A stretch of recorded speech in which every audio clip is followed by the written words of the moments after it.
Prajwal Revanna case ಜೊತೆ ದೇವರಾಜಗೌಡರ case ವಿಚಾರಣೆ. Prajwal case ತನಿಖೆ ಮಾಡ್ತಿರೋ ಎಸ್ಐಟಿ ಟೀಮ್ ಇಂದಲೇ ತನಿಖೆ ಆಗೋ ಸಾಧ್ಯತೆ ಇದೆ. ಲೈಂಗಿಕ ಕಿರುಕುಳ ಕೇಸಲ್ಲಿ ಅರೆಸ್ಟ್ ಆಗಿರೋ ದೇವರಾಜಗೌಡ. ಪ್ರಜ್ವಲ್ ವಿರುದ್ಧವೂ ಲೈಂಗಿಕ ಕಿರುಕುಳ ಮತ್ತು ಲೈಂಗಿಕ ದೌರ್ಜನ್ಯ ಕೇಸ್.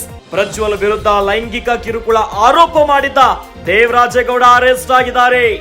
ಈಗ ದೇವರಾಜಗೌಡರು ಕೂಡ ಲೈಂಗಿಕ ಕಿರುಕುಳ ಕೇಸಲ್ಲೇ ಪೊಲೀಸರ ಅತಿಥಿಯಾಗಿದ್ದಾರೆ. ಈ ಎರಡು ಪ್ರಕರಣಗಳಿಗೂ ತುಂಬಾ ಸಮೀಪದ ಸಾಮ್ಯತೆ ಇದೆ. ಎಸ್ಐಟಿ ತಂಡದಿಂದಲೇ ದೇವರಾಜಗೌಡ ವಿಚಾರಣೆ ತನಿಖೆ ಆಗೋ ಸಾಧ್ಯತೆ ಇದೆ. ಈಗಾಗಲೇ ದೇವರಾಜಗೌಡರ ಮನೆಯಲ್ಲಿ ಪ್ರಜ್ವಲ್ ಪೆನ್ ಡ್ರೈವ್ ಪತ್ತೆಯಾಗಿದೆ.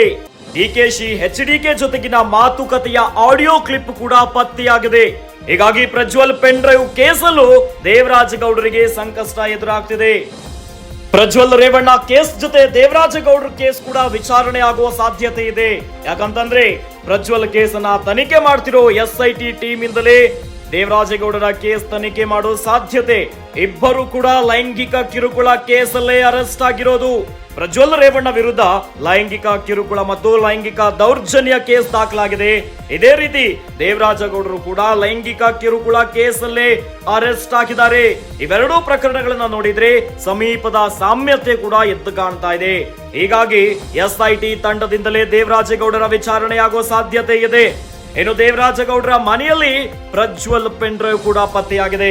ಅದರ ಜೊತೆಯಲ್ಲಿ ಡಿಕೆಶಿ ಎಚ್ಡಿಕೆ ಜೊತೆಗಿನ ಮಾತುಕತೆಯ ಆಡಿಯೋ ಕ್ಲಿಪ್ ಕೂಡ ಪತ್ತೆಯಾಗಿದೆ. ಹೀಗಾಗಿ ಪ್ರಜ್ವಲ್ ಪೆನ್ ಡ್ರೈವ್ ಕೇಸಲ್ಲೂ ದೇವರಾಜಗೌಡರಿಗೆ ಸಂಕಷ್ಟ ಎದುರಾಗಿದೆ.